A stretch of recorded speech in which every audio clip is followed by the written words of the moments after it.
Our Modern Era project is done by myself, Aidan and Jack Davis, and is on Michelangelo's paintings and sculptures, Lamonte's architecture, and Leonardo da Vinci's inventions and anatomy discoveries.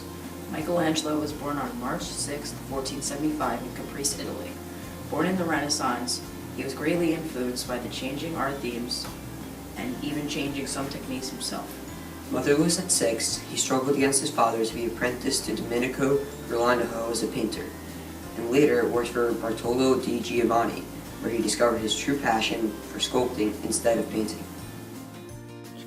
He created many sculptures, including Madonna of the Stairs, Created in 1491 and made of marble. the Battle of the Centaurs, Created in 1492 and made of marble. the Crucifix, Made in 1493 and made of polychrome wood. the Saint Petronius, Made through 1494 to 1495 and made of marble. Bacchus, Made in 1496 to 1497 and made of marble.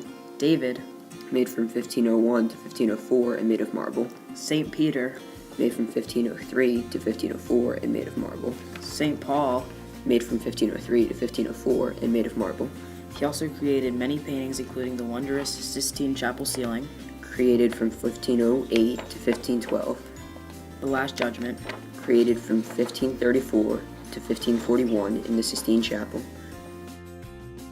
Three of his most significant sculptures were of the Battle of the Centaurs, Bacchus, and David. His two major artworks were the Sistine Chapel ceiling and the Last Judgment. The Battle of the Centaurs is a three-dimensional sculpture of centaurs, half-human, half-horse mythical creatures, and the Lapiths entangled in a rock. The battle occurred because the centaurs attempted to abduct the bride. The story was suggested to Michelangelo by the classical scholar and poet Poliziano. The sculpture was an incredible feat because Michelangelo was only 17 when he completed it. He looked back upon this creation and saw it as the best of his early works, showing that he should have concentrated on sculpture, even though the sculpture was never finished. It is unknown whether the sculpture was intentionally or unintentionally left incomplete. Because his work was never finished, it demonstrates non finito. This technique is often used by artists attempting to show a figure stuck within the block material. Michelangelo was also created using a new form of three-dimensionality, allowing for infinite planes of view. The Battle of the Centaurs was created in bronze simply to keep the costs low. Another of Michelangelo's important sculptures is the Bacchus. This particular sculpture is of the Roman god of wine, Bacchus, in a slouching, drunken state. Several factors that suggest the drunken state include the teetering posture, the rolling eyes, and the loose grip on the bunch of grapes. A faun is sitting behind Bacchus, eating the grapes out of his hand. In Bacchus's left hand, he holds a goblet of wine. Michelangelo constructed this statue during his first period in Rome and was one of the few that were completely finished. Much controversy arose because of the drunken state of the statue and because of the seemingly coarse face with the eyes appearing lewd and dim. So what could have caused this poor outcome from a legendary sculptor like Michelangelo? The likely answer is actually a common cause of disappointment from other sculptors, that he listened to what the customer requested specifically instead of taking some of his own personal influence to alter the outcome. Analyzing the final outcome of Michelangelo's work at only 22, it was an overall unsatisfactory performance when looking back and comparing it to some of his older statues, including the Battle of the Centaurs. Michelangelo's David is another one of his most important and influential sculptures ever created. Goliath was a huge giant of the Philistine army who defied God and challenged the Israelites to war. David was a soldier of the Israeli army and challenged Goliath to fight with only his slingshot and stones, while Goliath had full battle armor and weapons. In an upset, David defeated Goliath, causing the Philistines to flee and be chased down by the Israelites. Many statues of David have been created, and most of them have been after his victory over Goliath. The David created by Michelangelo is different in the sense of time the statue was set in. Most Davids created by other sculptors are after the battle with Goliath, and of David holding his head in his hands. However, Michelangelo created it so that it was before the battle, with David appearing calm and composed. By sculpting David like this, he displayed his personal view of David's attitude before the duel. His collected face shows the concentration it took to overcome his overpowering opponent. Also, the slingshot slung over his shoulder is small and virtually unnoticeable. Not only does this show the mismatch of strength during the battle, but that David's victory was more of a mental battle as opposed to one of sheer force. Michelangelo was a citizen of Florence, Italy, when he completed David.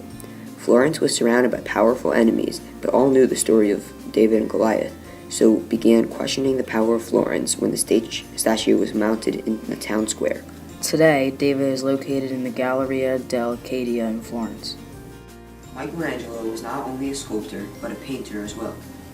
Perhaps one of the greatest pieces of art Michelangelo ever created was the ceiling of the Sistine Chapel, displaying the 9 Bible scenes. The Pope of his time was Pope Julius II. He requested Michelangelo to paint this masterpiece for 2 main reasons. First off, glory and respect would come to mind when the name Pope Julius II is said, and the new artwork would prove superior to anything that Pope Alexander VI had accomplished.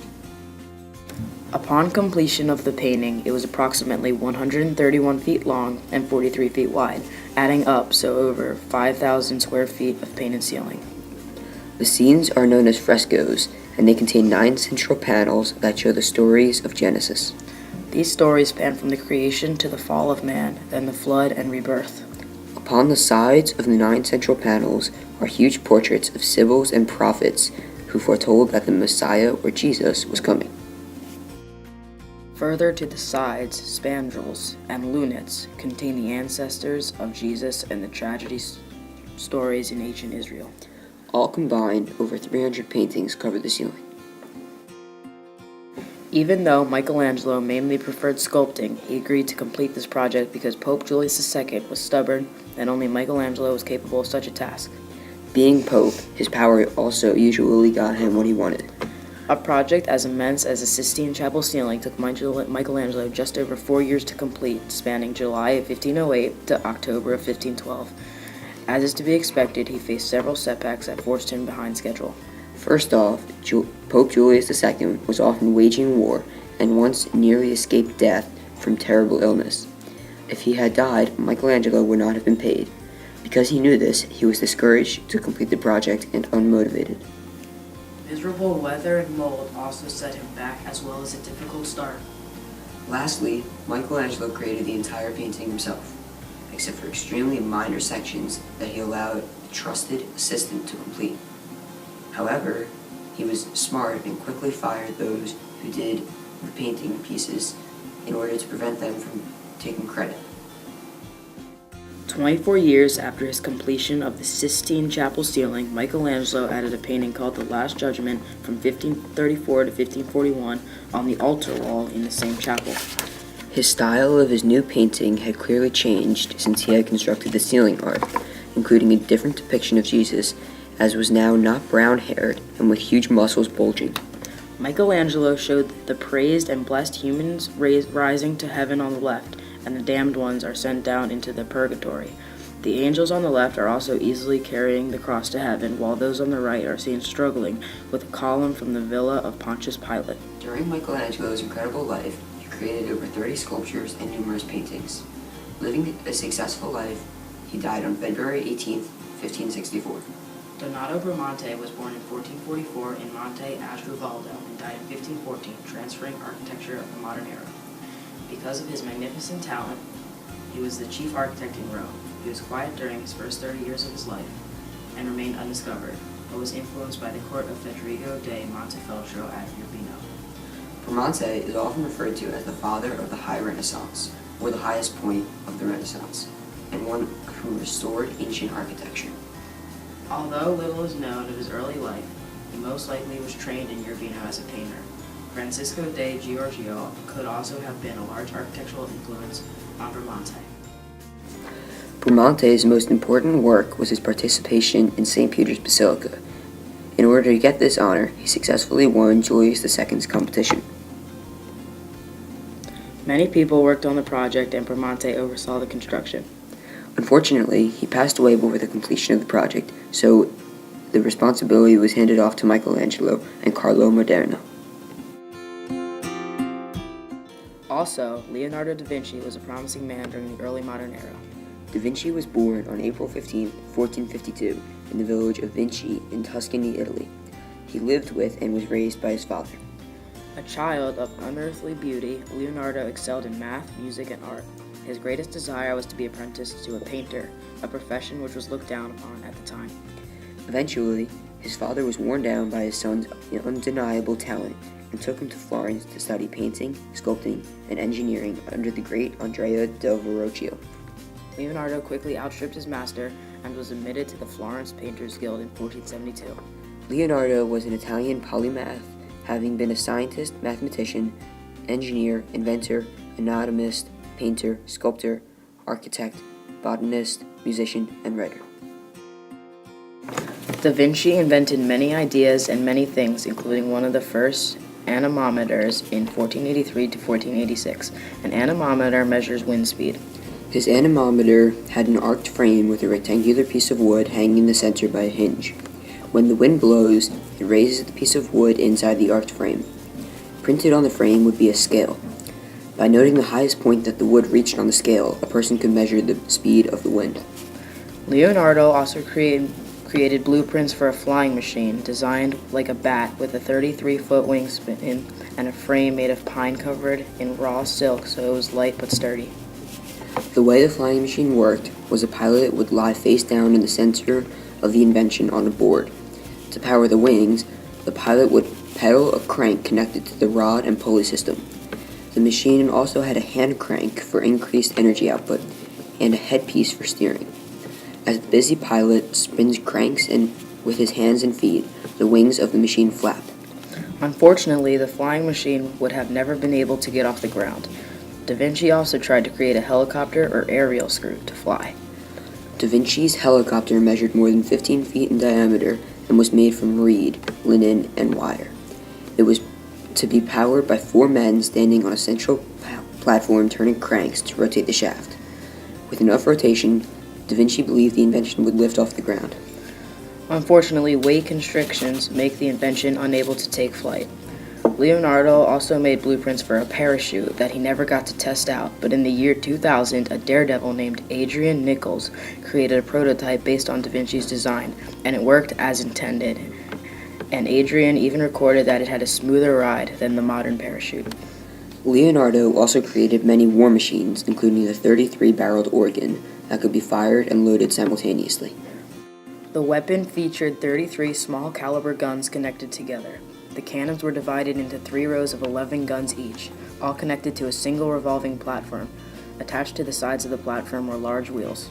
His weapon wasn't actually developed until the 19th century.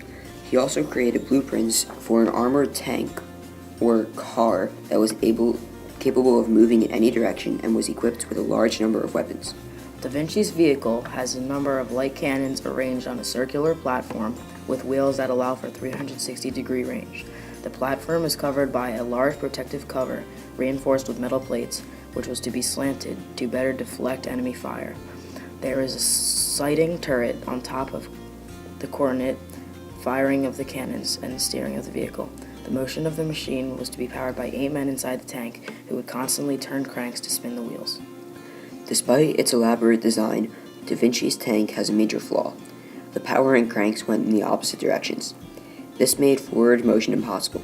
Scholars suggest that such a basic engineering flaw would never have escaped the detail-oriented mind of Leonardo da Vinci, and that he may have inserted the flaw intentionally. A pacifist at heart, Da Vinci might have sabotaged his own design to discourage the war machine from ever being built. Da Vinci understood that the physiological effects of weapons in warfare were very important. He recognized that the fear of powerful weapons he could put into enemies was just as important as the damage they could actually inflict. Because of this, Da Vinci designed a 27-yard crossbow designed for pure intimidation. The device would have 6 wheels for mobility, and the bow would be made of thin wood for flexibility. Rather than firing giant arrows, Leonardo's crossbow seems to be designed to fire large stones or possibly flaming bombs. For use, a soldier spins a crank to pull back the bow and load the artillery. The soldier would then use a mallet to knock out a holding pin and fire the weapon.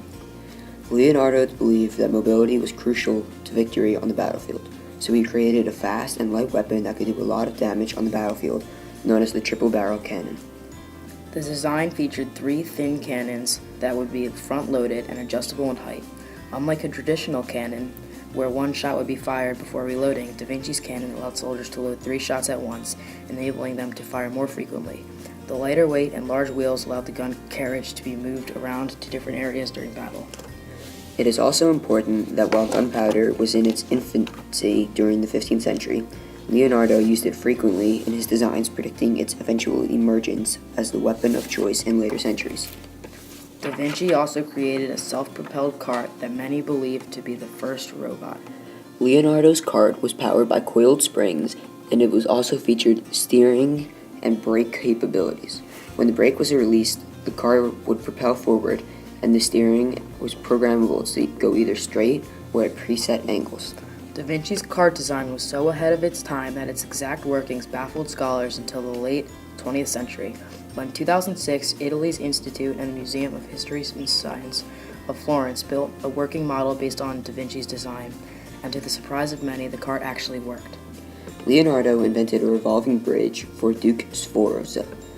The bridge could quickly be packed up and transported for use by armies on the move to pass over bodies of water. The bridge would swing across the stream or a moat and set down on the other side so that the soldiers could pass with little trouble. The device had wheels and incorporated a rope and pulley system for both quick employment and easy transport. It was also equipped with a counterweight tank for balancing purposes. Such temporary bridges helped armies to navigate unfamiliar terrain with less difficulty and more easily escape from pursuing forces.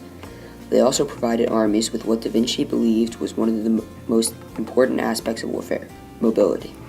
Leonardo da Vinci proved that he could excel in many areas, being an inventor. One of these was being an anatomist. Throughout his life, he made discoveries in the fields of ramification of the bones sewn across, bones complete, bones and veins where they ramify, veins and arteries, membranes, nerves which rise from the nape of the neck, ligaments, tendons, muscles, skin, complete male body, and complete female body. He looked deeper into how the muscles worked by pulling at them. He also looked into how the skeleton works as how it connects to the arms and the legs. Michelangelo, Bramante, and Leonardo da Vinci were all prominent Renaissance men because they were creative, original, and successful. They influenced new styles, new techniques, and new ideas such as a chisel, a flying machine, and internal support for architecture. They inspired numerous people for years to come.